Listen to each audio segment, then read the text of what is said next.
They laughed before they even saw her shoot. That kind of laughter soldiers use when they don't know what else to do, sharp, nervous, and cruel. The Navy's sending us secretaries now, someone said. The words slid through the humid air of North Carolina like a knife through canvas, thin, deliberate, and meant to cut. The training field was alive with the noise of boots, metal, and sweat. It was the Joint Forces marksmanship competition, an annual arena where the best shooters of the Army, Marines, Air Force, and Navy came to prove something primal. But today, the noise didn't come from gunfire. It came from mockery. She stood at the center of it all, quiet, almost invisible. Chief Petty Officer Anja Petrova. Navy 32, a sniper, though no one here seemed to know it. Her uniform hung loosely from her frame, her bun tight and disciplined, her eyes unreadable. Nothing about her demanded attention, which was, perhaps, her greatest weapon. Sergeant Miller, the Ranger instructor leading the event, had the kind of presence that filled the air before he even spoke, thick neck, arms like cables, the swagger of a man who'd never been truly tested. And as he smirked, the younger recruits mirrored him, laughing along, because in a place like this, silence could be mistaken for weakness. Petrova said nothing. She simply sat at her table and began disassembling the bolt of her M210 precision rifle. Left hand steady, right hand smooth. Each movement was quiet, methodical, almost meditative. The kind of control that only comes from 10,000 repetitions, or from surviving something worse than humiliation. From the edge of the field, General Warnes watched. He'd seen arrogance where many faces over 40 years, the loud kind, the cruel kind, and the terrified kind that hid behind laughter. But this woman, there was something different. Her stillness wasn't fear, it was focus. The kind of focus he'd only ever seen before a mission that didn't guarantee a return ticket. He didn't say a word, just watched. The laughter continued. The kind of laughter men used to test the perimeter of respect. Then Miller's voice boomed. "All right, people, enough standing around. Let's see what the Navy brought us." His eyes locked on her. "You sailors step up." She rose slow, precise, as if even gravity obeyed her timing. A faint glint of sunlight caught the edge of her rifle barrel. She walked forward. No expression, no words. Just motion. Miller grabbed a dummy rifle from the rack and turned toward the crowd. "Combat ain't always at 1,000 meters, people," he barked. "Sometimes the fight's right here." He tapped his chest. "Let's see if our administrative guest knows how to handle that." The crowd chuckled. He called it a demonstration. But it was something else, a show of dominance. "Attack me," Miller ordered. Petrova didn't move at first. Then she nodded once, no emotion, no hesitation. She stepped forward, gripped the rifle, and lunged. He didn't block, he twisted. A brutal, unnecessary motion, torque and violence in a single, practiced gesture. The sound cracked through the air like dry wood snapping under pressure. Her right arm bent in a way it shouldn't. A hollow gasp moved through the crowd, but not from her. She didn't scream, didn't curse. Just froze, eyes wide for a second, then calm again. Her breathing stayed measured, controlled, even as her hand hung limp at her side. "See," Miller said, triumphant. "You need the right bone structure for this kind of work." But there was something brittle in his tone now. Something that sounded almost like fear. Petrova simply shifted her rifle to her left hand. She placed it gently back on the table, her movements as precise as before. Then, in a quiet voice that carried further than any shout, she said, "Understood, Sergeant." And she walked off the range. No tears, no limp. Just silence. A silence so loud that it hollowed the laughter that followed. General Warnes watched her go, and in that moment his suspicion hardened into certainty. He'd seen that kind of composure once before, in a medic who'd finished stitching her own thigh before returning to drag a wounded comrade out of Fallujah. It wasn't stoicism, it was something colder, sharper. Discipline made flesh. That night the training camp went quiet early. Even the barracks seemed to hum with discomfort. Miller's story, how he'd taught the Navy girl a lesson, had already started to twist its way through the ranks, half brag, half defense. But those who had seen her face when the bone snapped, they didn't repeat the story.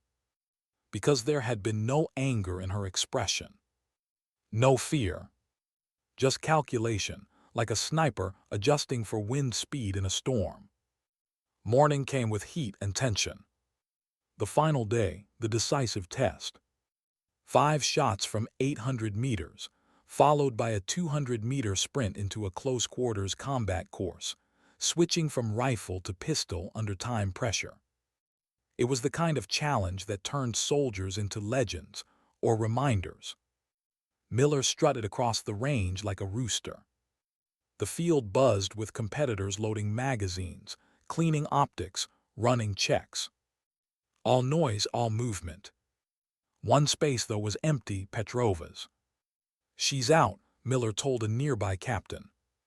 "Broke her arm yesterday, can't even hold a rifle." He chuckled to himself, though the sound was hollow. Then a murmur rolled through the crowd. She was walking across the field. Right arm in a cast. Uniform crisp. Expression unreadable. Her every step cut through the tension like a blade through fog. "Ma'am," the range officer stammered as she approached, "you're on medical no-go. You can't compete." "I'm competing," she said simply. No anger, no plea, just fact.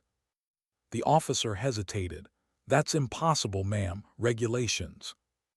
A shadow moved beside them. "General warns." His boots crunched softly against the gravel as he stepped forward. His voice was low, steady, absolute. "The soldier says she's competing. Put her name on the list." No one argued. Every eye on the range watched as she set down her rifle case. She opened it with one hand. Her left. Piece by piece, she began to assemble the M210. Stock barrel bolt scope. Each movement deliberate, like a slow heartbeat. No theatrics. No flexing. Just method. She adjusted her tactical vest, redistributing weight so her pistol mags rested left side accessible. Every motion told a story. She'd done this before, somewhere darker, quieter, with higher stakes. When she loaded her 5.762 rounds, the clicks echoed across the range. Click, click, click, click, click. Even Miller stopped talking. She practiced chambering, single-handed, pulling the bolt, securing the safety, breathing through the motion. It was impossible. And yet she did it smooth, unhurried, surgical. By now, the silence around her was total. The signal horn blared. The clock began. She didn't move fast. She moved right. One breath. One heartbeat. One shot. Bang! The spotter's voice came through the radio, shaky but clear. Hit center. The crowd stirred. Second shot. Bang! Hit center. Third. Fourth. Fifth. Each shot punctuated by the impossible rhythm of precision, fired left-handed by a right-handed sniper with a broken arm. When it was done, the target at 800 meters was one hole. 5 bullets. 1 wound. The murmurs had died. No one clapped. No one breathed. Even the wind seemed to stop. Without pause, Petrova rose and began her sprint. Not fast but steady. Every step a statement. Her cast barely moved, her face carved from restraint. At the entry of the mock combat zone, She drew her Sig Sauer P226 with her left hand. But how she loaded it, that's what made time itself pause. She hooked the rear sight on the edge of her belt, snapped the slide back, and chambered a round. One-handed, perfect. Even the instructors watching froze. 2 targets, 2 shots. Pang, pang. Next room. 3 targets, 1 hostage dummy. Pang, pang, pang. Each impact precise, surgical, inevitable. She cleared the course like smoke through wire, no wasted motion, no hesitation. And when the last target fell, she stopped, lowered her weapon, exhaled, and stood still. The silence that followed wasn't confusion anymore. It was reverence. General Warnes walked toward her through the echo of spent shells. Every soldier stepped back. Every noise died. She stood waiting, pistol down, eyes calm. He stopped before her, studied her face, her posture, her composure. And in that moment, his voice softened into something only she could hear. "That wasn't improvisation," he said quietly. "That was training, the way you handled the slide, the recoil compensation that's taught in exactly one place on this planet." He paused. "What's your name, soldier?" She looked at him, her voice steady. "Chief Petty Officer Anja Petrova, sir." For a moment, he didn't breathe. Then the understanding hit, and his expression changed from curiosity to awe. He turned to the crowd and called out, "Computer, pull service record, Chief Petty Officer Anja Petrova, United States Navy." A pause, then projected onto the screen, words appeared. Words that reshaped the air around them. Naval Special Warfare Development Group, DEVGRU, SEAL Team 6. A wave of disbelief moved through the soldiers like shock through metal. Miller's jaw went slack. The whispers grew, then died just as fast. Warnes read aloud. Combat hours, 4,250. Decorations, Navy Cross, Silver Star, 3 Bronze Stars with Valor. Each word hit like a gunshot. No one spoke. Then slowly, the general turned back to her, straightened his spine, raised his hand and saluted her. "Ma'am," he said, "it's an honor." And in that moment, every man who had laughed the day before felt the weight of silence settle over his chest. Because respect, once earned that way, never leaves you. They called her the woman with 1 arm and 1,000 eyes. No one knew where the nickname started. Maybe in the barracks, maybe in the cafeteria, maybe whispered by someone still trying to make sense of what they'd witnessed. But by dawn the next day, it was everywhere. In a place where stories usually traveled in half-truths and bravado, her spread with the weight of fact. Because every single witness had seen it, the impossible, the humbling, the silent. The video from the range leaked within hours. Someone had recorded her one-handed reloads, her motionless focus, the cast wrapped tight around her right arm. By midnight, it had reached commands in Norfolk, Pendleton, Bragg, Quantico. The caption read, "They broke her arm. She broke the standard." But that night, Anja Petrova didn't celebrate. She sat alone in the infirmary, her arms suspended in plaster and silence. The nurse had offered her morphine. She refused. Pain was not new to her. It was familiar, predictable, almost grounding. She watched the clock tick on the wall, its second hand dragging the room forward in tiny, heavy movements. Somewhere in the distance, soldiers laughed, that raw, relieved kind of laughter that happens after witnessing something greater than themselves. But she didn't feel like a legend. She felt like what she always was, a quiet operator who just let too much of herself be seen. Visibility was danger. Recognition was risk. Fame was a liability. Her world had always been built on the opposite: anonymity, shadows, precision, silence. And now all of that had cracked open. She turned her head as the door creaked. A figure stood there, leaning on the frame. General Warnes. No guards, no entourage, just him. He didn't salute, didn't speak right away. He just watched her, the same way he had on the range. Finally, he said quietly, "They think you're a miracle." A pause. "I think you're the consequence of one." Anya's lips moved, a small half-smile that didn't quite reach her eyes. "I didn't do it for them, sir." "I know," he said softly. Then, after a moment, "That's what makes it matter." He sat down opposite her, the chair creaking under his weight. For a while neither spoke. The silence wasn't awkward. It was heavy, like both understood there were things words couldn't hold. "Team 6, he said finally, not as a question. She nodded once. Warnes exhaled through his nose, the kind of long, quiet breath only old soldiers knew. "You were never supposed to be here, were you?" "No one ever is," she replied. He studied her for a long moment, then asked, "How many know your real assignment?" She looked at the cast on her arm. "Now everyone." A trace of dry humor touched her tone. It faded just as quickly. Warnes leaned forward. "I'll make sure this doesn't reach the press." Anya's gaze flicked to him. "Doesn't matter. They'll turn it into something anyway. They always do." He nodded slowly. "Maybe, but maybe that's not bad." Her brow furrowed slightly. "Sir." He stood. "You didn't just prove a point, Chief. You reminded them what professionalism looks like.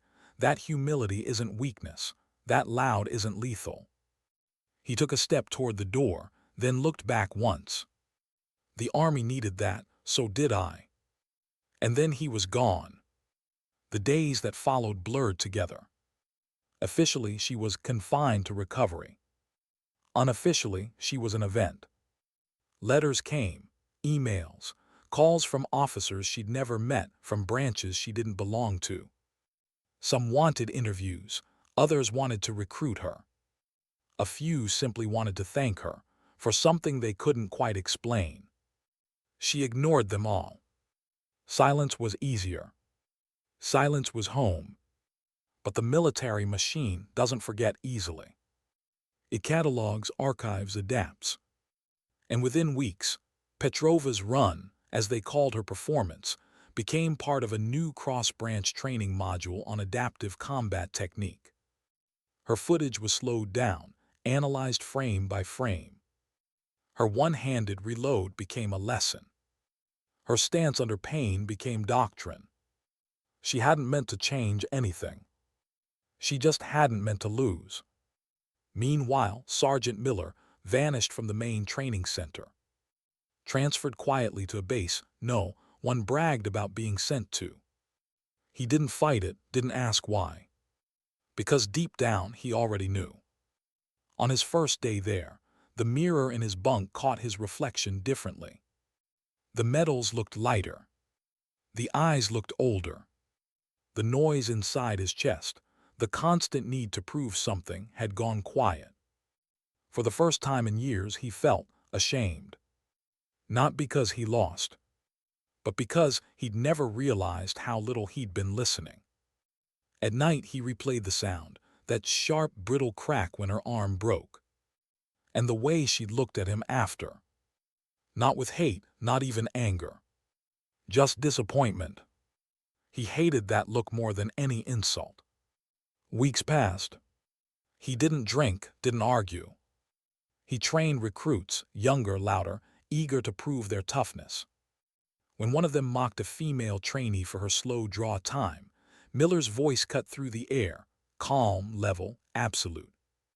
"Enough." The recruits froze. He stepped forward, eyes locked on the young man. "Do you know what you just said?" The kid hesitated. "Just a joke, Sergeant." Miller nodded once. Then said quietly, "Yeah, that's what I said too." And for the first time since Fort Bragg, he spoke her name. Chief Petty Officer Anja Petrova. He told them the story, not the viral version, not the heroic exaggeration. The real one. The silence, the control, the cast. The way respect can walk in without a sound and still change the room. When he finished, no one laughed. Not because they were scared, but because they understood. Somewhere else, halfway across the country, Anja received a letter with no sender name. It read only, "Thank you for breaking my arrogance instead of my bones." Yem. She folded it once and slid it into her duffel. Said nothing, but the corner of her mouth softened. Her recovery took longer than expected. Doctors told her to rest. Command told her to take leave. She told them she didn't know how. Every day she forced her fingers to move, slow, painful stretches against scarred muscle. Every night she trained her left hand until her touch was as natural as breath. Her quarters filled with spent casings and silence. Pain, repetition, silence. It was a rhythm she understood. Some nights she'd sit by the window, watching the stars through the blinds, bright, sharp, indifferent. That was the thing about pain. It didn't demand attention, it demanded endurance. And she was very, very good at enduring. Months passed. By the time she returned to active status, the legend had grown teeth. Cadets whispered her name like a code word. Her photo, the one from the range, face calm, cast visible, rifle steady, hung in the marksmanship unit's main hallway. Beneath it a brass plaque. One arm, no excuses. She hated it. Not because of what it said, but because it made something sacred into something marketable. She wasn't a slogan. She was a soldier who'd simply refused to fail. But there was something deeper under her unease. Something she hadn't spoken aloud in years. Fear. Not of pain. Not of death. But of what happens when the mission ends and the noise stops. In silence, old ghosts wake up. One evening, as she left the range, she found General Warnes waiting beside his truck. Hands in his pockets, gaze steady. He looked different, less like a general, more like an old man who'd carried too many stories too long. "Chief," he greeted, "good to see you vertical." "Trying to be, sir." He smiled faintly. "Word is, you're turning into a myth." "I preferred it when I was invisible." "Yeah," he nodded. "So did I, but myths serve a purpose. They remind people of what's possible." She looked past him at the horizon, the last light slipping beneath the trees. "Or what costs too much," she said quietly. Warren studied her face, then asked, "Does it ever get easier?" She thought about it, then shook her head. "No, sir, you just get quieter about it." He nodded slowly. "That's the truth they don't put in the manuals." He reached into the truck and pulled out a framed object, covered with a cloth. "Something for you," he said. He lifted the cloth. It was her target board. 5 holes, 1 cluster. Perfect. Beneath it, an engraved plate. Precision under pressure. Discipline under pain. Dignity under fire. For a moment, she said nothing. Then, "You shouldn't have kept it." "I didn't keep it," Warnes replied softly. "I'm returning it to its owner." Their eyes met, 2 soldiers who understood that strength isn't loud and respect isn't given. It's recognized. Later that night, she placed the framed target on the floor beside her cot. She didn't hang it. She didn't need to. The meaning wasn't in the metal or the marks. It was in the silence that followed each shot, the pause when the world held its breath and something invisible shifted forever. She sat back, the night pressing softly against the window. Somewhere a helicopter passed low, its blades whispering across the dark. She closed her eyes. And for the first time since the accident, she allowed herself a small, honest thought. Maybe it was never about proving anything. Maybe it was about remembering who she already was, even when the world forgot. The quiet filled the room again. and beneath it something like peace. They found her on the range again. Not in a classroom, not behind a desk, but alone at dawn, where the air still carried that metallic scent of oil and earth. The range was silent except for the slow rhythm of breathing and the click of steel on steel. Left-handed as always. Every shot clean, every casing caught before it hit the ground. Pain had stopped arguing with her weeks ago. The sun hadn't fully broken yet when the jeep arrived. A low hum on the gravel, the kind that soldiers recognize before they even turn around. A man stepped out plain clothes, haircut too neat to be civilian. He didn't introduce himself. He didn't have to. "Chief Petrova," he said. "Command wants you in D.C., classified briefing." She lowered the rifle, chambered the last round out with her left hand, and caught it midair. "What kind of briefing?" "Special Activities Division," he replied. "Inter-branch coordination. They said you'd understand." She did. And she also understood what it meant. Once they pulled you back in, it was never for something easy. The flight was quiet. No window seat, no conversation. Just the low drone of engines and the weight of something returning. Not orders, but inevitability. In DC, the air was too clean, too artificial. They ushered her into a room that smelled like paper and politics. Around the table sat 6 men and 1 woman, all in civilian suits that didn't hide the way they sat, alert, practiced, military to the core. At the head of the table was Admiral Keene, a name that had once been whispered in DEVGRU circles, with respect and fear in equal measure. His voice was calm, surgical. "Chief Petrova," he said, "we appreciate you coming on short notice." "I didn't have a choice, sir," she replied evenly. A faint smile. "That's why you're perfect for this." He pressed a button. A satellite image flickered to life on the wall, mountainous terrain, heat map overlay, coordinates scrolling across the bottom. "Northern Kunar province," Keene said. "Intel indicates an arms broker operating out of a former NATO outpost. Name's Khalid Darvish. We've been after him for 7 years." She studied the image. Old instincts flickered. Abandoned structures, high ridgelines, choke points. She didn't need a map, legend to know it would be ugly. "And you need me because..." Keene turned. "Because this broker isn't just selling weapons. He's selling training packages, digital manuals, drills, methodology, SEAL methodology." Her gaze sharpened. "Compromised data. Possibly a leak from within a joint training division. We want confirmation, extraction, and termination of the source if found." She was silent for a long time.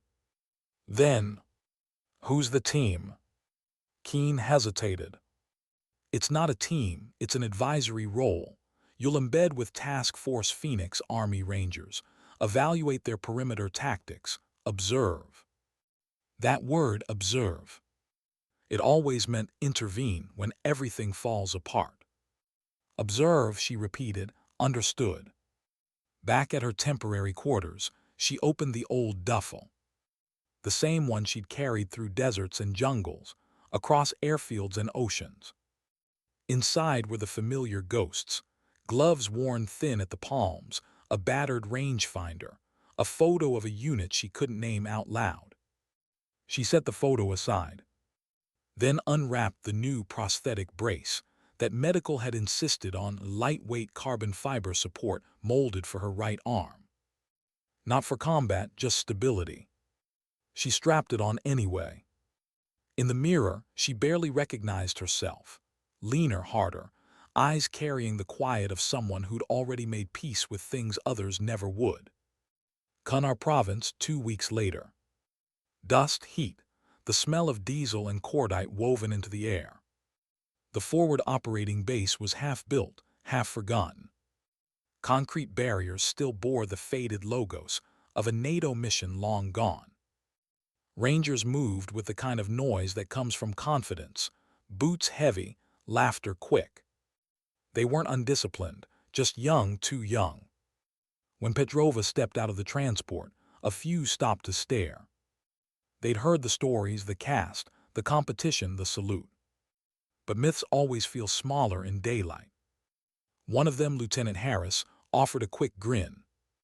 "Ma'am, heard you shoot left-handed better than most shoot right." She looked at him. "That's not something to be proud of, Lieutenant. It's something to avoid needing." The grin faded. Respect replaced it.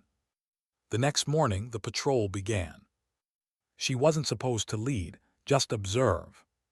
But old habits ignored orders. The terrain rose steeply, jagged ridges, switchbacks that swallowed sound. She noted everything: crosswinds, visibility angles, sniper nests.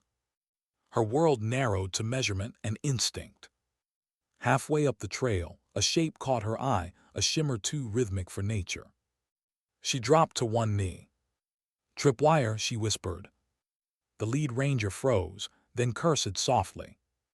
She crawled forward, traced the wire with her gloved fingers, improvised, recent. They walked right into someone else's plan. Harris whispered, "Disarm." "Negative." Her eyes swept the slope. "It's not about the wire, it's about what's watching it."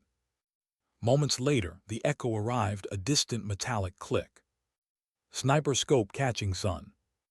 Her reflexes moved faster than thought. Contact ridge, 2 o'clock. Bullets stitched the dust around them. Rangers dove for cover. Petrova exhaled, shoulders dropping into that calm, timeless space where the world slowed to heartbeats. She drew her rifle left-handed, sighted up the incline. The glint flickered again. One breath, one pull. The mountain went silent. The shot had found its mark. Later, in the command tent, Harris stared at the map like it might apologize. "We were set up," he said quietly. "Locals tipped us clean coordinates, and they knew we'd take this path." Petrova said nothing. Her eyes were on the captured radio, recovered from the sniper's nest, American-made. She turned it over, nodding a serial code she recognized too quickly. "Where did this come from?" she asked. The communications officer shrugged. "Standard supply issue." "Why?" Her jaw tightened. "Because that code belonged to a shipment that never should have left Virginia. Someone inside was feeding the enemy. Not with bullets, with blueprints." That night, under the hum of the generator and the distant bark of dogs from the village below, Petrova sat alone by the fire barrel. Her left hand cleaned the rifle piece by piece. Her right, still bound by the carbon brace, rested motionless on her lap. The flame threw long shadows across her face, sharp, tired, human. She thought about the young soldiers sleeping in the tents behind her. About the ones who'd never wake if she guessed wrong. And about the voice she hadn't heard in years, her old co's, somewhere in her memory, saying, "The enemy isn't always across the ridge, Anja. Sometimes he's sitting across the table." She looked up at the stars, small, cold, mercilessly honest. Tomorrow she'd go find that table. Morning. She walked straight into the operations center, dropped the recovered radio on the table. "We've got a leak," she said flatly. The intel officer blinked. "Excuse me." Serial numbers traced to restricted supply, stateside, either the gears being stolen or someone shipping it out deliberately. He frowned. "You can't just—" "Check the numbers," she interrupted. "I don't need permission to notice what's wrong." Behind her, Harris muttered under his breath, "She's not wrong." The officer glared, then reluctantly began typing. The results hit the screen, and the color drained from his face. The shipment had been requisitioned by Joint Training Division East, Fort Bragg. The same base where the marksmanship competition had taken place. Her eyes narrowed. "Run the sign-off name." He hesitated. "Master Sergeant Robert Miller." The room went silent. For a long moment she didn't move. Then softly, Get me command. Her voice wasn't angry. It was tired. The kind of tired that comes from realizing a circle you thought was closed is opening again. That night she stood outside, the wind clawing through the compound, her face lit by the faint red glow of her watch. In a few hours, she'd be on a transport back to the States. Officially for debriefing. Unofficially for confrontation. She closed her eyes, listening to the mountain's breath, the rustle of dust in distance. Somewhere out there, men moved in shadows, buying and selling pieces of war. And somewhere closer, one man had forgotten what silence costs. She slung the rifle across her shoulder. The stars above were merciless and bright. Never underestimate anyone, she whispered to herself, repeating the words Miller had once used in shame. Not even the fallen. Then she turned toward the waiting transport, her silhouette swallowed by dawn's first light, a quiet figure walking back into a storm she hadn't started but would finish. Because sometimes the battlefield isn't where you fight. It's where you forgive. They said homecomings were supposed to feel familiar. But when Anja stepped off the transport back at Fort Bragg, nothing felt the same. The air smelled the same, warm asphalt, gun oil, the ghost of sweat and dust, but it didn't fit her anymore. The laughter in the barracks, the rhythm of boots on parade lines, the sharp whistle of instructors, all of it felt distant, like echoes from a life she'd already buried. Maybe because she wasn't coming home. She was coming back to finish something. The base commander had arranged quarters for her in the visitor wing, near the old marksmanship range. The same field where her right arm had been broken. Where silence had screamed louder than pride. She stood by the window that night, looking out across the floodlit expanse. The wind rustled through the flags, and the distant clatter of gunfire echoed like memories resurfacing. It had been a year since the incident. Enough time for legends to grow. Enough time for men to forget who they used to be. She set the small radio on the table, the same one she'd recovered from Cunnar, serial number burned into her mind. The numbers didn't lie. Someone had signed it out under Miller's authorization. She didn't believe in coincidences. Not anymore. At 600, she walked into the training hall. The same one that had once been filled with laughter at her expense. Now the atmosphere was different, quieter, more focused. Miller had changed that much, at least. He stood at the far end of the range, watching a line of recruits practice controlled bursts. He didn't see her at first. But when he did, his breath caught. There was a flicker of something in his eyes. Not fear. Recognition. And maybe guilt. "Chief," he said, voice lower than she remembered, "didn't expect to see you here again." "Neither did I," she replied. She nodded toward the recruits. "You run a tighter ship now." He gave a small, tired smile. "Pain's a good teacher." She stepped closer. The air between them tightened. "We need to talk." He exhaled through his nose. "Yeah, I figured." They walked to his office, a small room filled with paper files, old commendations, and the faint hum of a coffee pot that hadn't been cleaned in a week. Miller shut the door, leaned against the desk and folded his arms. "You came a long way. This about the training modules or something else?" She set the radio on his desk. The metal clinked softly. "Recognize that." He frowned, picked it up, turned it over. His brow furrowed. "Looks like a standard comms piece." "Not just any comms," she said. "This one came off a dead shooter in Cunnar province last week. Serial number 8473D. You signed for the shipment." He froze. Then quietly, "You checked the logs." "I checked the truth." The silence that followed wasn't the heavy kind. It was surgical. Both of them were dissecting each other with their eyes. "Miller," she said evenly, "you've got one chance to tell me what I'm about to find out anyway." He set the radio down, rubbing the back of his neck. His voice dropped. "It's not what you think." "Then explain it." He looked up at her, and for the first time she saw something raw there. Shame, regret, and beneath it, exhaustion. After what happened that day," he began slowly, "I got moved off instruction. You know that. They sent me here out of the spotlight, said I needed to rebuild credibility. I did what I was told, kept my head down. Then this contractor shows up. Civilian clearance, official paperwork, all stamped and clean. Said he was working under a new joint training initiative, digital logistics. He needed serialized comms gear for simulation kits. So I signed off. I didn't think twice." Anya's voice was flat. "And you didn't verify?" "I did. I checked the signatures. Everything looked legit." He looked at her now, eyes narrowing. "You think I sold him those radios?" "I think someone used your name to move equipment into enemy hands," she replied. "Whether you were part of it or not, that's what I'm here to find out." He sat down heavily. The sound of the chair scraping across the floor filled the room. "You think I'd ever—" He stopped himself. The words wouldn't come.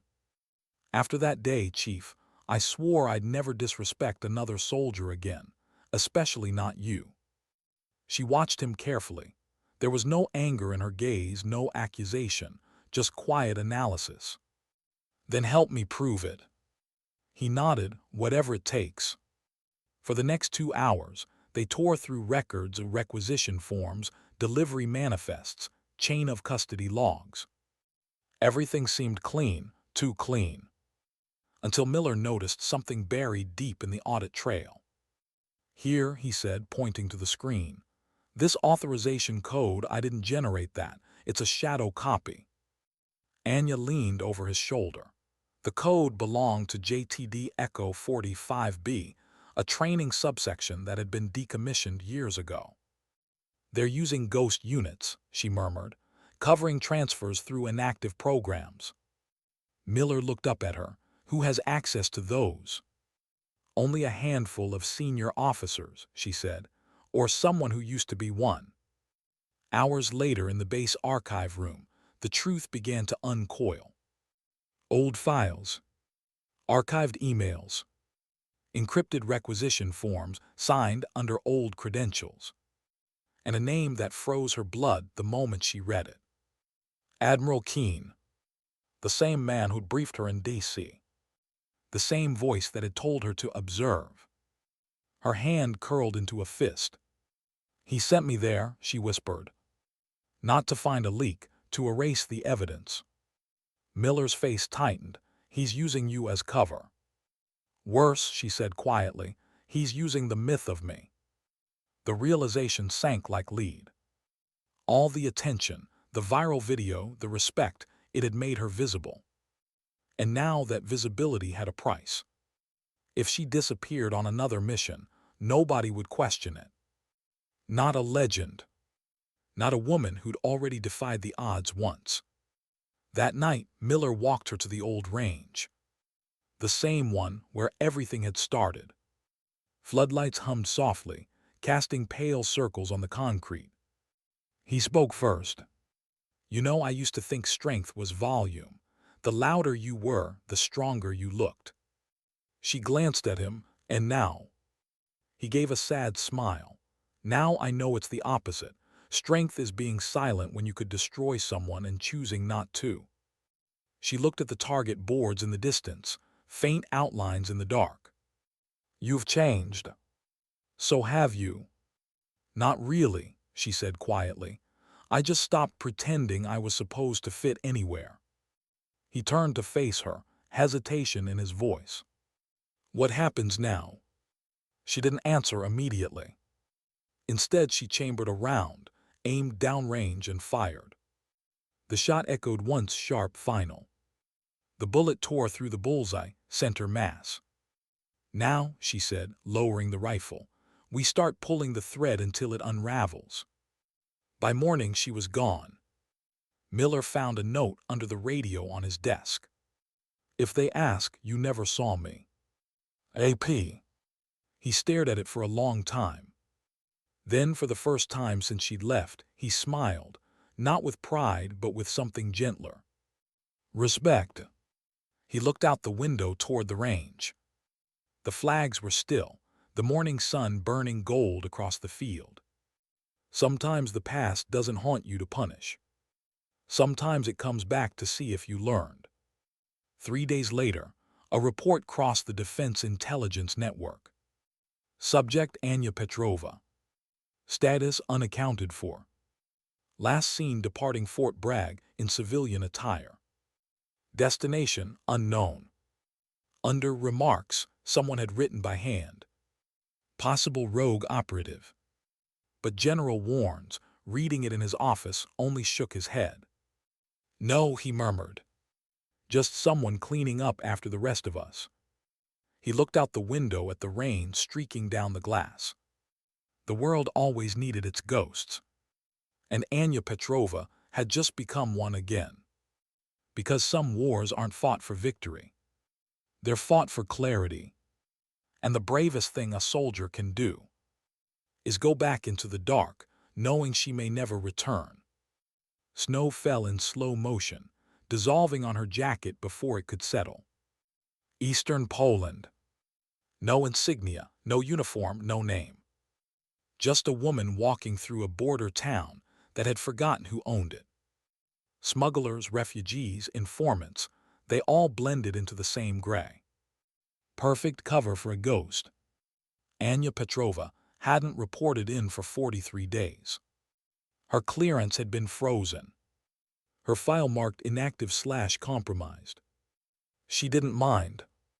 The silence made it easier to breathe. She had tracked the trail through 3 countries. Encrypted bank transfers routed through shell companies that looked ordinary until you saw the pattern.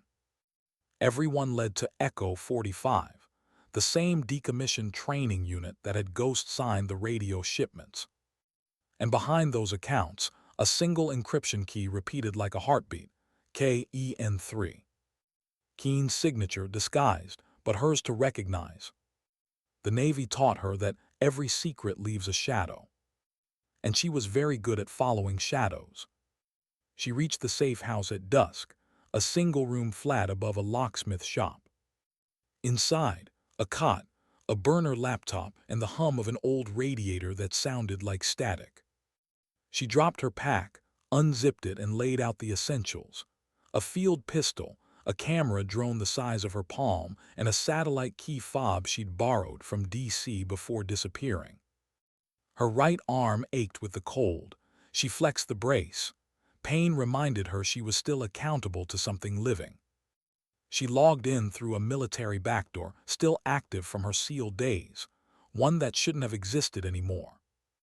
Static, then a flicker, then a voice. Whoever's on this line, you're trespassing on restricted bandwidth. She froze. The voice was calm, disciplined, familiar. Major Harris, she said softly, I need access to Joint Supply Node logs, classified batch JTD Echo 4B. There was a pause, then a low exhale.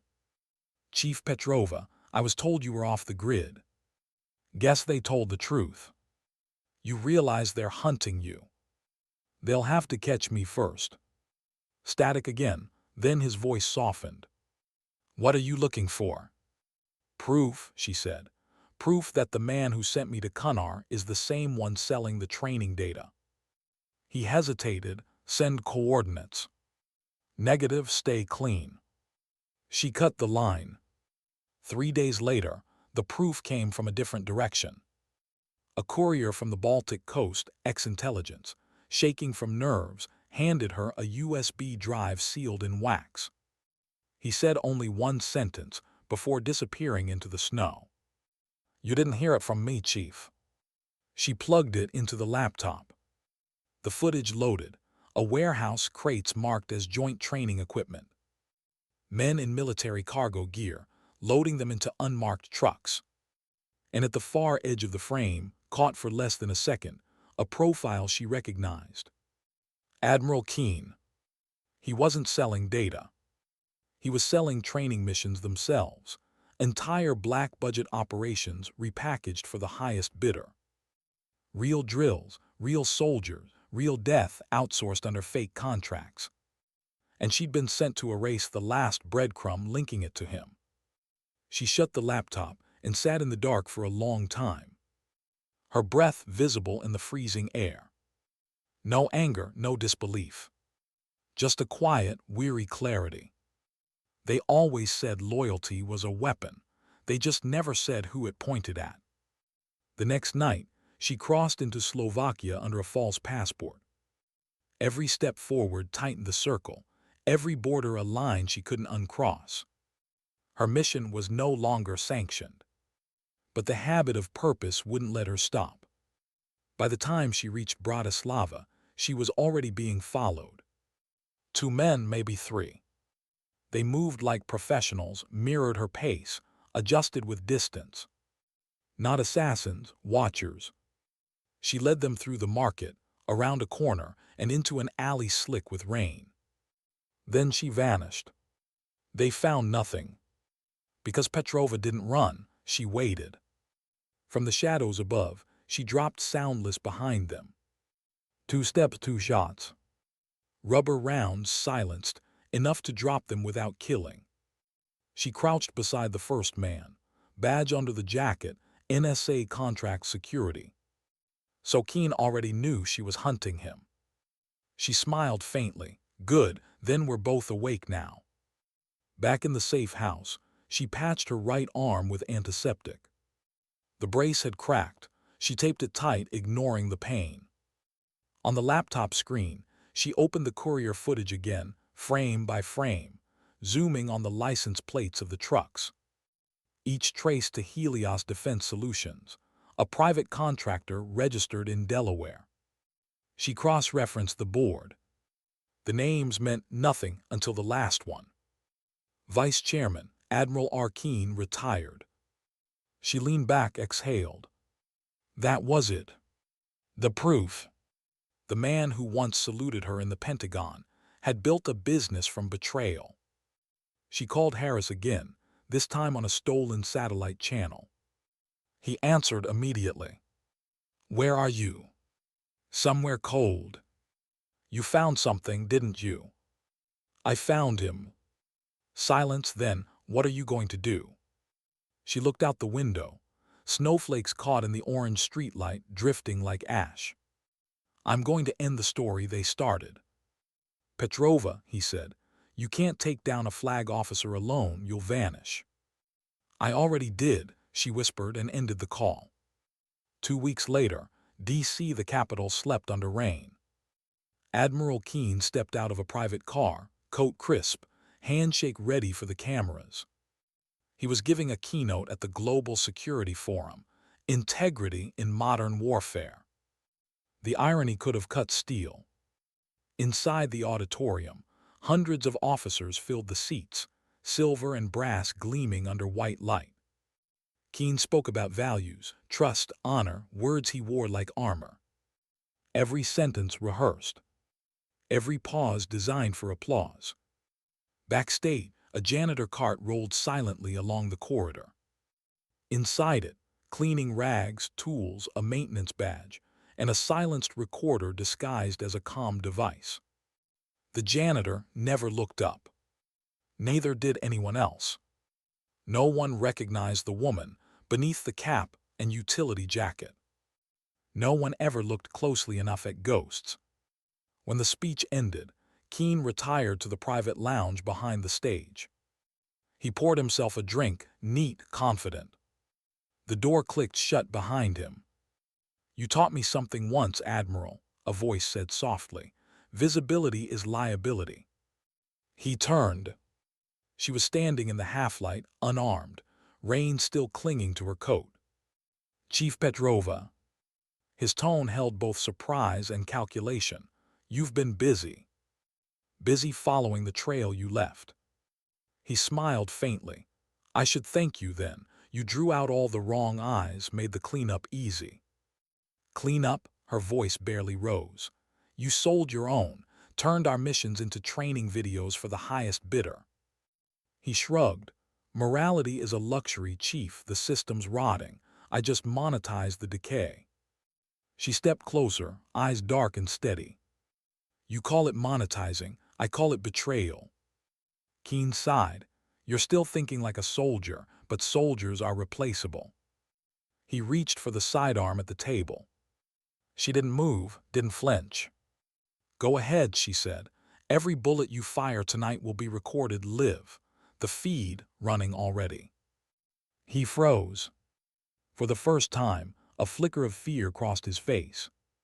She nodded toward the small red light blinking on the shelf, the recorder she'd planted under the ventilation grid hours earlier. You taught me well, she said quietly. Cover your exits, secure your story, control the angle. Keen's hand dropped from the gun. The weight of realization hit him. He'd been outmaneuvered by the very silence he'd underestimated. Within hours, the footage was in the hands of General Warnes. The next morning, Keen's name vanished from every active roster. By noon, congressional hearings were forming like vultures. The story broke without her name attached. Just the phrase, anonymous source within Naval Special Operations. She watched the broadcast from a bus station outside the city. No emotion, no triumph, just a quiet release like exhaling after holding breath for too long. The reporter's voice droned from the TV. Admiral Robert Keene, under investigation for illegal arms diversion and security leaks. She turned off the screen. Harris's message came that night. Encrypted, unsigned. He's finished. You did it. But they're rewriting the narrative already, saying he acted alone, that no one else knew. Be careful, they'll need a new ghost to blame. She typed only 2 words in reply. Let them. Then deleted the thread. Days later, she stood on a pier in Norfolk. Waves slapping wood, gulls circling like fragments of memory. She watched a carrier moving out to sea, a floating city of noise and order. Somewhere on that deck, soldiers were still learning to fight, still believing the system was worth serving. Maybe it was. Maybe it was. But someone had to keep it honest. She touched the brace on her arm, the carbon edges worn smooth. One arm, she whispered, no excuses. Then she turned away from the water. A woman without rank, without name, but not without purpose. Because justice isn't always loud. Sometimes it's just a single, steady breath in a quiet room. The sound right before a truth finally lands. And when it does, the world tilts, even if no one knows who pushed. Silence follows justice like smoke after fire. For a while it hangs there, visible, undeniable, then slowly starts to disappear. For Anja Petrova, that silence became her whole world again. No headlines used her name. No medals were pinned. And no one officially thanked the ghost who'd brought down an admiral. The system had done what it always did, absorbed the blast, rewrote the story and moved on. But the ripples remained. She drifted through the months that followed like fog through corridors. Motel rooms. Border towns. Empty rail stations, where her reflection shared the seat beside her. Each night a new passport. Each morning a new version of quiet. The government called it containment. They didn't want a court trial, they wanted forgetting. If the public forgot her, they could pretend they'd never needed her. That was fine with her. Ghosts don't crave memory, they crave peace. Still, peace never truly came. Sometimes she'd catch a fragment of conversation in a cafe. Soldiers talking about the PETROVA effect. How marksmanship instructors had stopped yelling. How leadership courses now taught restraint instead of rage. No one knew she was sitting 2 tables away, coffee cooling untouched.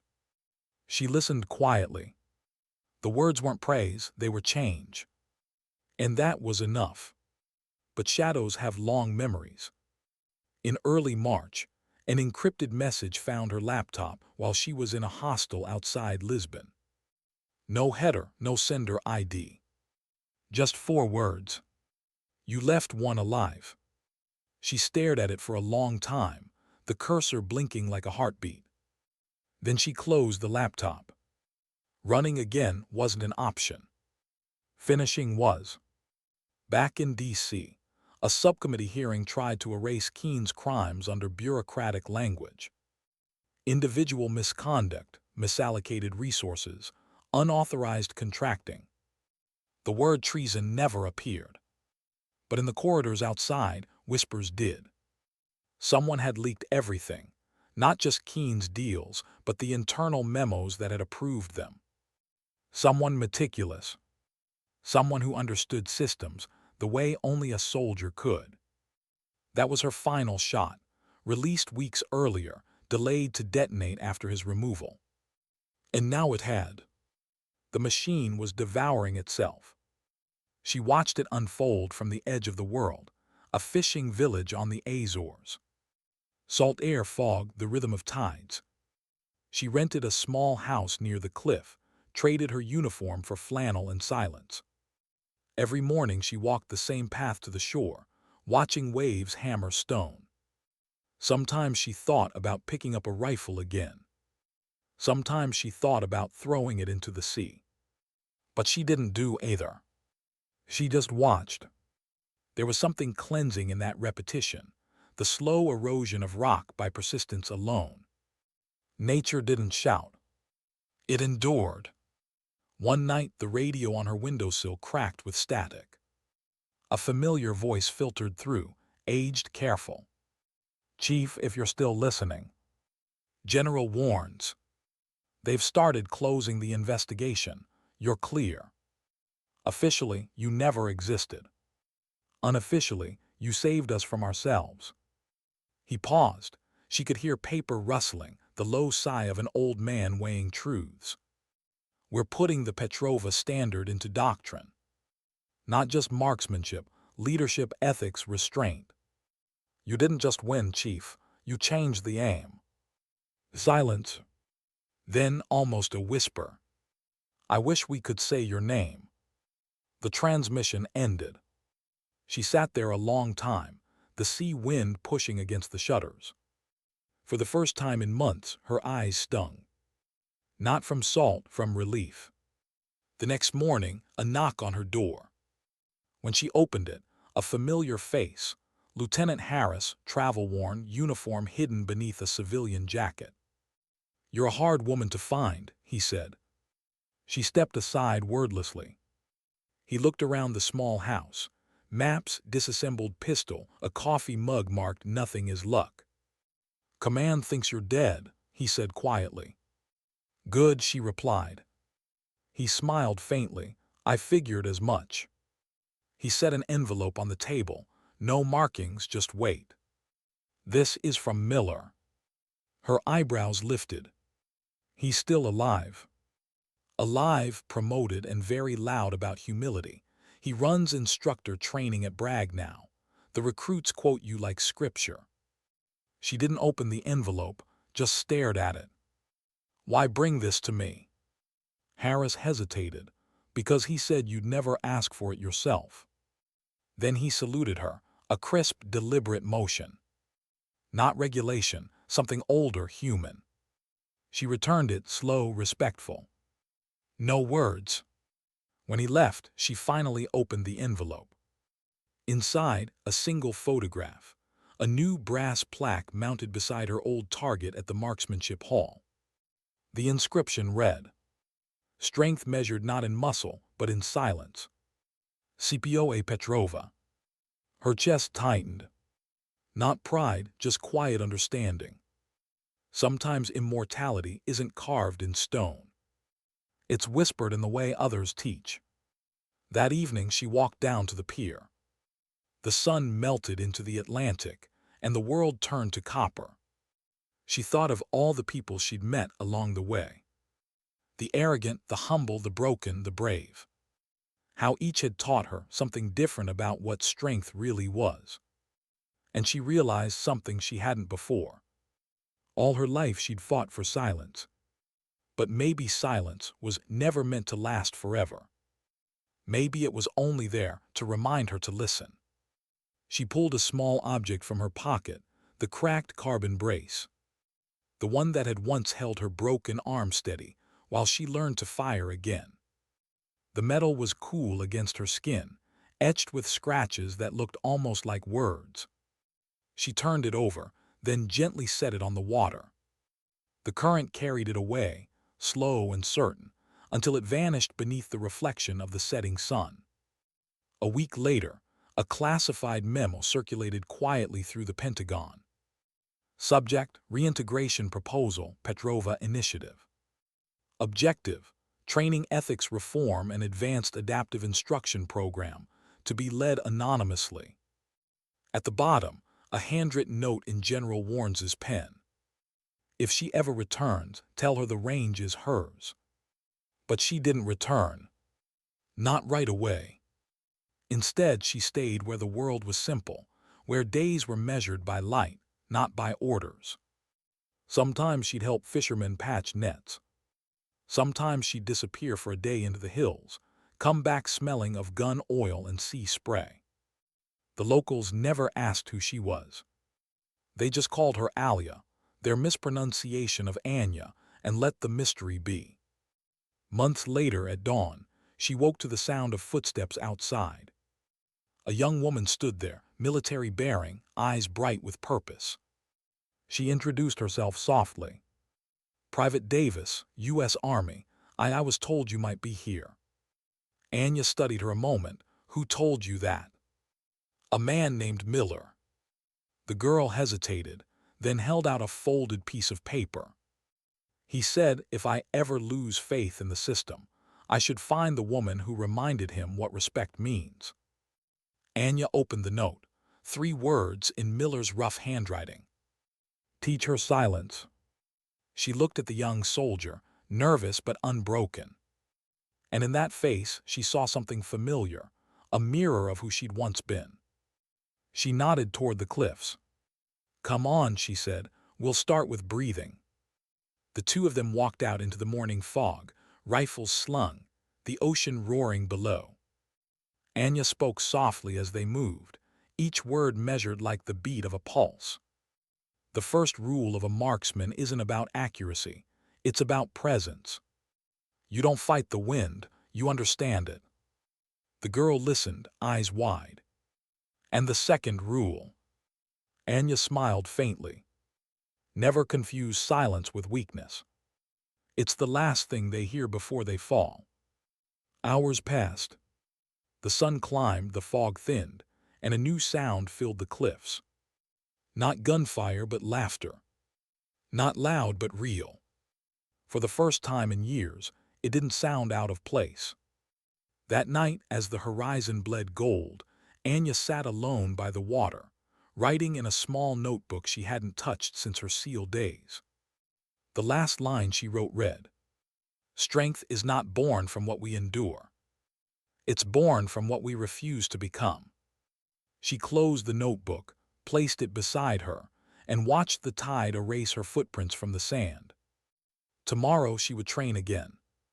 Tomorrow, another soldier would learn what silence truly means. And somewhere, deep inside the halls of the Navy, a forgotten file would remain locked under 3 security clearances. Codename Project Petrova. Because legends don't die. They just stop needing to be seen.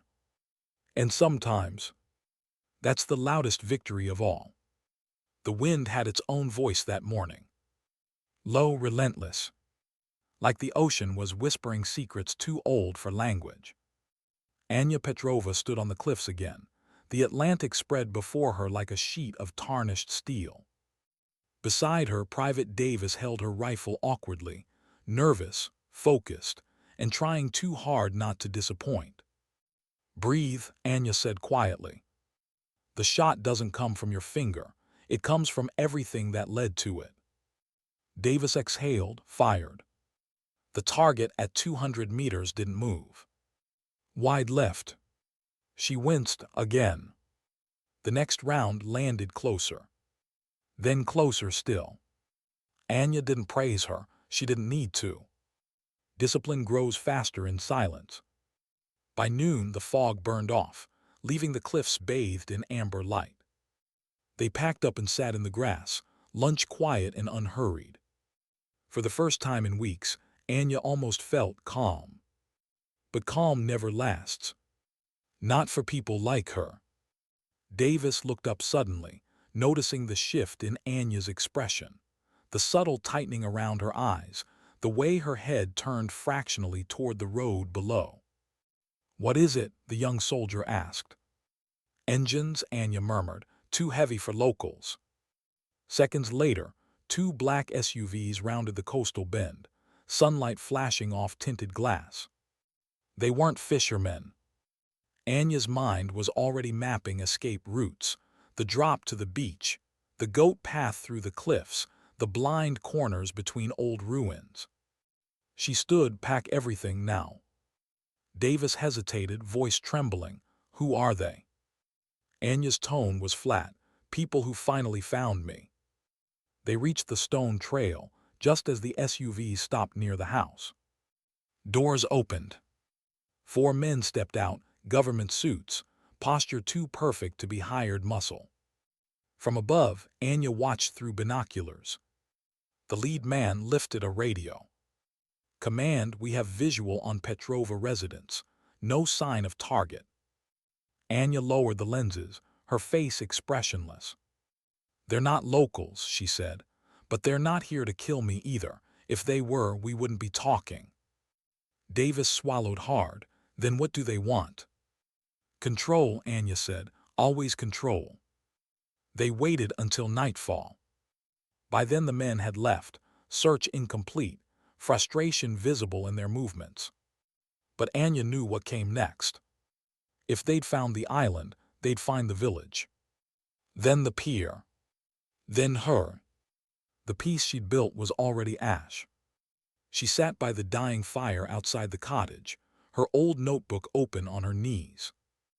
Davis sat opposite her, silent but restless. "You knew this would happen," Davis said softly. Anja didn't look up. "I always knew the quiet wouldn't last." "Then why stay?" Anja closed the notebook. "Because sometimes peace isn't about safety. It's about learning what you'll protect when the noise returns." At dawn, they boarded a fishing boat and left the island. No destination, just away. The captain never asked questions. He didn't need to. The way Anja stared out at the horizon said enough. After hours of silence, Davis finally spoke. "You're not just hiding, are you?" Anja smiled faintly. "No, hiding for people who still expect rescue." "Then what are we doing?" She watched the waves slide past, endless and gray. "We're waiting for the next wrong thing to show itself." 3 nights later, in a small port city in Spain, that wrong thing arrived. They found a news feed looping footage from an airfield bombing in Montenegro. 27 dead. The weapon used, an American-manufactured targeting drone, experimental, classified. A weapon she'd seen once before. On Keene's manifest. Her voice was barely audible. "He's gone, but his network is." Davis frowned. "What do you mean?" "Someone picked up where he left off, maybe even someone higher." The room filled with the hum of the television. Another headline scrolled across the bottom of the screen. "Authorities investigating link to Helios Defense Solutions." Her pulse slowed, not fear, calculation. "They're cleaning house," she murmured, "tying off the loose ends I left." And she was the loosest end of all. By morning, they were on the move again. Davis tried to keep pace, but Anja's silence made the world feel heavier. Every plan she made was methodical. Burn routes, swap identities, move under noise. But something inside her was changing, subtle, dangerous. She wasn't just running from the system anymore. She was running toward the truth it still hid. That realization scared her more than any bullet. They reached Vienna by train, cold, bright, anonymous. Davis was restless, asking questions Anja didn't answer. But in the reflection of the window, she saw it clearly. The younger soldier's faith was cracking. Faith in orders, in meaning in her. That night, Davis finally asked what had been building for days. Why keep fighting if it never changes anything? Anja didn't answer at first. She sat by the window, city lights rippling across her face. Then she said quietly, "It's not about changing everything. It's about keeping something worth returning to. Even if it's small. Even if it's just one person who remembers what right looks like." Davis looked at her, eyes wide. "That's what Miller said about you." Anja smiled faintly. Then he learned the right lesson. The next morning, a coded message hit the dark channel board she still monitored. Simple, almost mocking. PETROVA, you started something, you finish. Prague 900. She stared at it for a long time. Davis leaned over her shoulder. "Is it a trap?" "All traps are," Anja said. "That's what makes them useful." Prague 900 hours. The cafe was half empty, rain streaking down the glass. Anja sat near the back, hat low, jacket collar turned up. Across from her, Davis waited, fidgeting with a napkin like a live grenade. Then a man entered, gray coat, soldier's walk, face too calm for a tourist. He sat opposite them without asking. "Chief Petrova," he said. "Or do you prefer Alia now?" She said nothing. He smiled faintly. "You don't know me, but we have mutual ghosts." Keen worked for people much larger than he was. "You cut off one head, they grew another." She tilted her head. "Then maybe I'll keep cutting." He laughed softly. "That's what they're afraid of. That's why they're offering a deal." "Deals from ghosts don't interest me." "It should," he said, "because this one spares your apprentice." Her hand froze halfway to the coffee cup. "Speak carefully," she said. He leaned in. "They know about her. They know where you found her. She's not invisible like you. You walk away now, stay buried, and she stays safe. Or keep digging, and she becomes the lesson they send to you."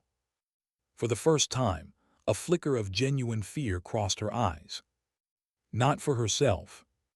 For the one thing she'd let herself care about again. Davis watched, confusion turning to realization. "Anja, what is he saying?" "Nothing that matters," Anja said quietly.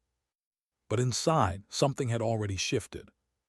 She stood. "Tell your people I heard their message." The man smiled thinly. "And what should I tell them you said back?" She looked down at him, voice flat. "Tell them I don't do deals, I do consequences." That night they boarded another train, this time heading east. Neither spoke for a long while. Finally Davis asked, "Are you going after them?" "Yes." "You're not letting them use me, are you?" Anja turned to her, eyes calm but unflinching. "No one uses what they can't predict. You're stronger than they realize. But if you stay, you'll need to prove it." Davis nodded slowly. "Then I'm staying." Anja studied her for a long moment. Something in that defiance reminded her of herself, before the silence, before the weight of what she'd become. She almost smiled, almost. "Then let's make them remember why they feared the quiet ones." Outside, the night rushed past in streaks of light and shadow. The train roared like a pulse beneath them, carrying two soldiers toward a reckoning neither asked for. Anja stared at her reflection in the window, the woman she used to be fatting into the one she'd become.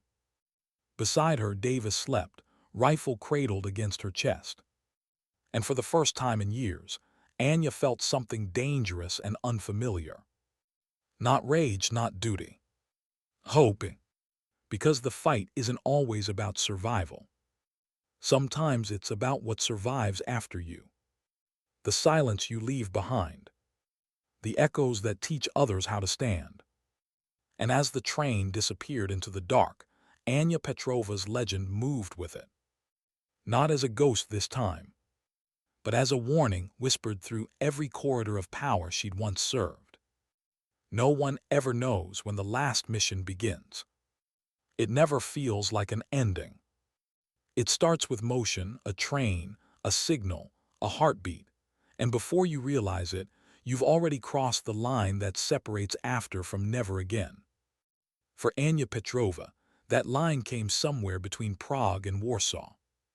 Gray dawn outside the window, fog clinging to the rails, and the soft, rhythmic sound of breathing beside her, Private Davis asleep, unaware that the world had already decided their next move.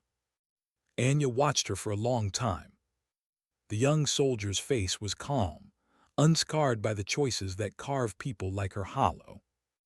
Anja envied that calm and feared it wouldn't last. She closed her eyes. Somewhere deep in the echo of memory, she could still hear the voice of Admiral Keene, that final conversation in the shadows before he fell.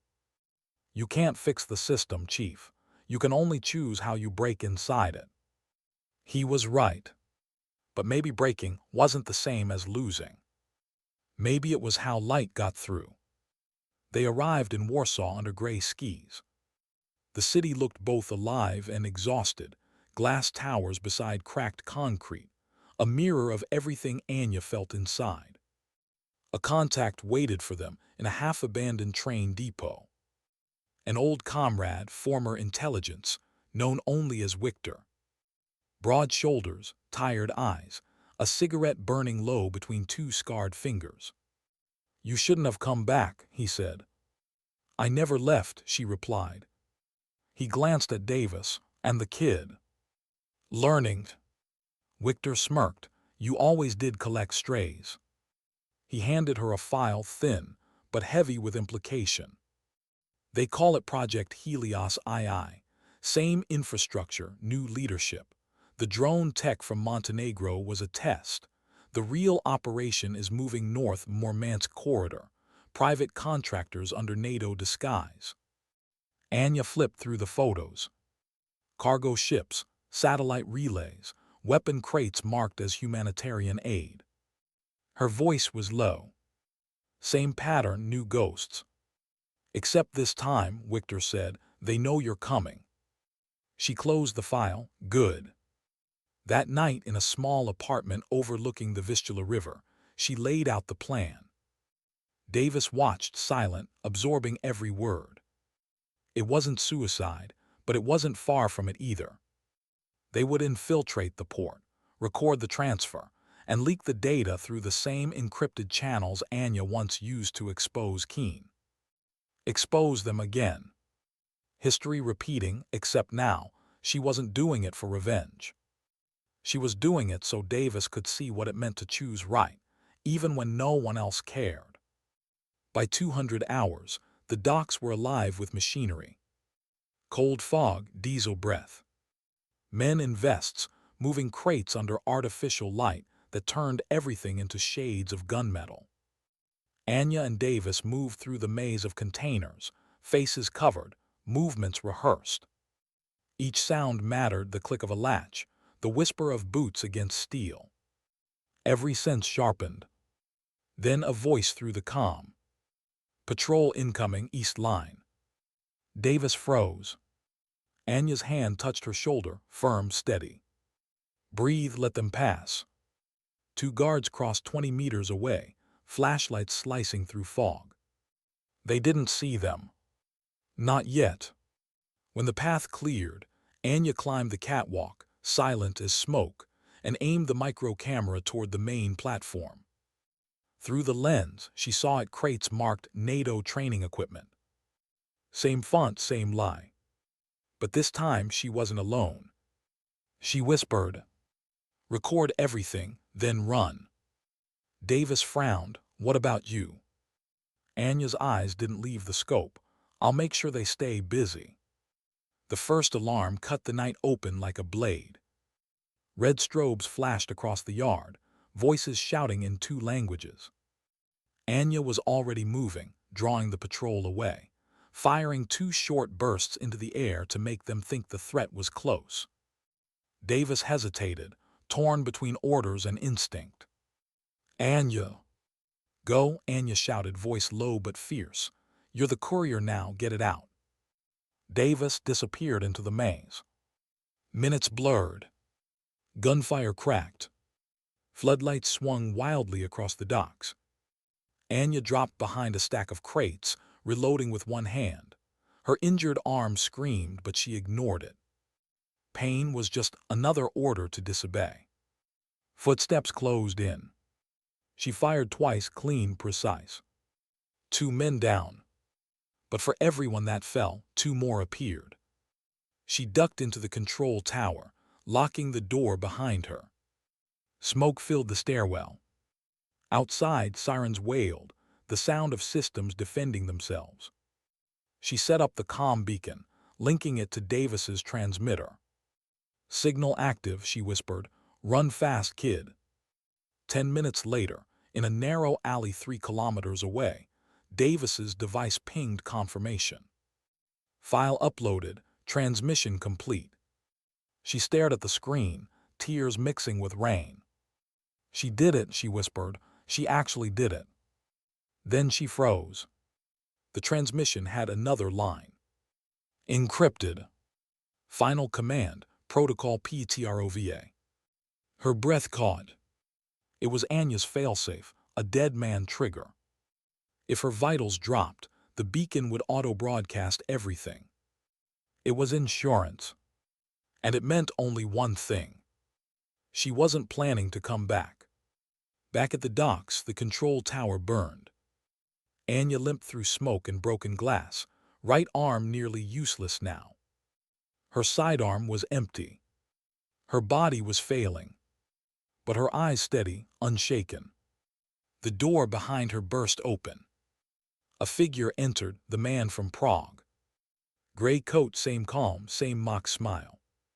"You never learn, do you?" he said. "You think exposure matters. You think truth still changes anything." Anja turned slowly. "It does, maybe not for you, but for her." He laughed.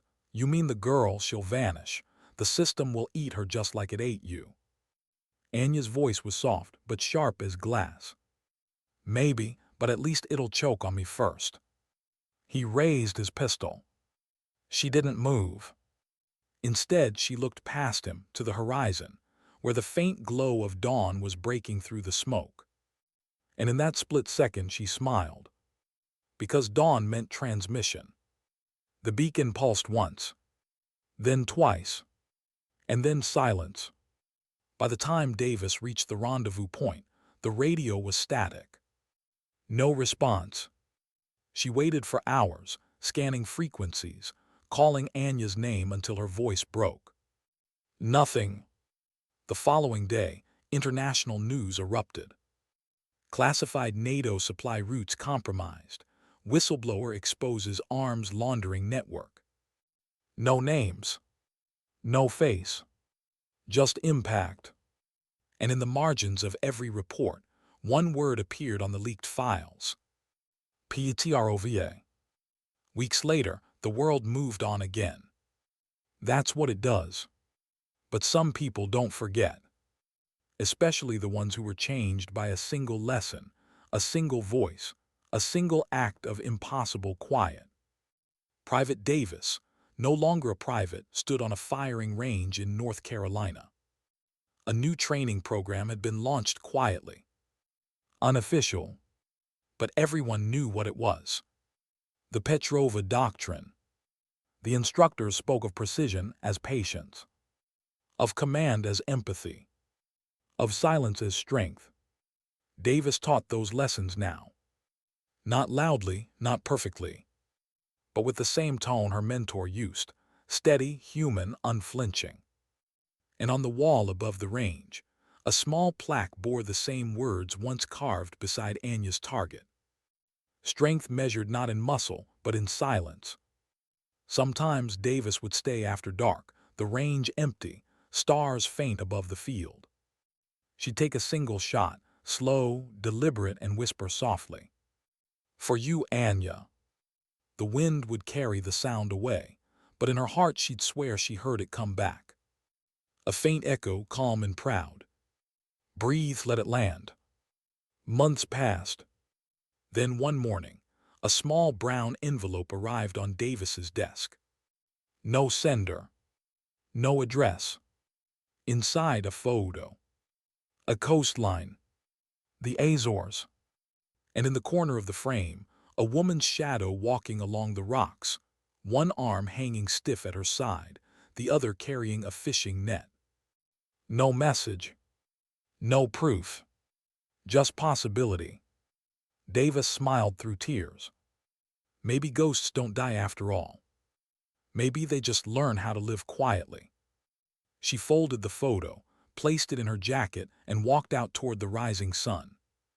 Because in the end, it was never about victory. Not medals. Not revenge. Not even justice. It was about something smaller. Purer. The moment when a soldier chooses conscience over command. When silence becomes defiance. And when one broken arm holds the weight of every fallen name before it. Sometimes dignity doesn't speak. It simply acts. And that is how legends breathe.